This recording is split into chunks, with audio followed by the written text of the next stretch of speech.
जय हो महादेव जी की, जय हो पार्वती माता की। आज हम सुनने जा रहे हैं हरितालिका तीज व्रत कथा। इस कथा के अनुसार माता पार्वती ने अपने पूर्व जन्म में भगवान शंकर को पति के रूप में प्राप्त करने के लिए हिमालय पर गंगा के तट पर अपनी बाल्यावस्था में अधोमुखी होकर घोर तप किया था। इस दौरान उन्होंने अन्न का सेवन नहीं किया था। काफ़ी समय सूखे पत्ते चबाकर ही काटे थे और फिर कई वर्षों तक उन्होंने केवल हवा का ही ग्रहण कर जीवन व्यतीत किया था।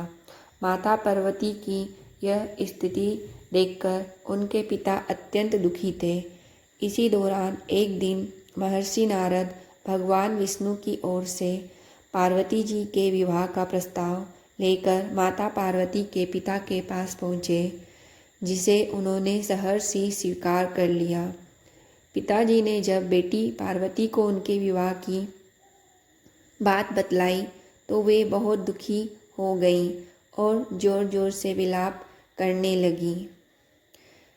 फिर एक सखी के पूछने पर माता जी ने उसे बताया कि वे कठोर व्रत कर भगवान शिव को पति के रूप में प्राप्त करने के लिए कर रही हैं, जबकि उनके पिता ने उनका विवाह श्री विष्णु से कराना चाहते हैं। तब सहेली की सलाह पर माता पार्वती घने वनों में चली गई और वहाँ एक गुफा में जाकर भगवान शिव की आराधना में लीन हो गई।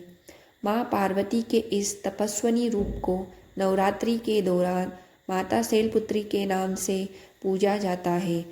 भाद्रपद शुक्ल तृतीया तिथि के हस्त नक्षत्र में माता पार्वती ने रेत से शिवलिंग का निर्माण किया था और भोलेनाथ की स्तुति में लीन होकर रात्रि जागरण किया। तब माता के इस कठोर तप से प्रसन्न होकर भगवान शिव ने उन्हें दर्शन दिए और इच्छा अनुसार उनको अपनी पत्नी के रूप में स्वीकार कर लिया।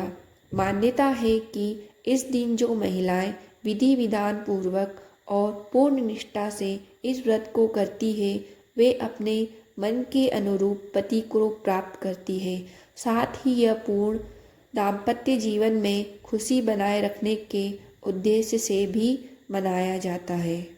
जय श्री कृष्णा, जय श्री राधे, जय हो पार्वती मैया की।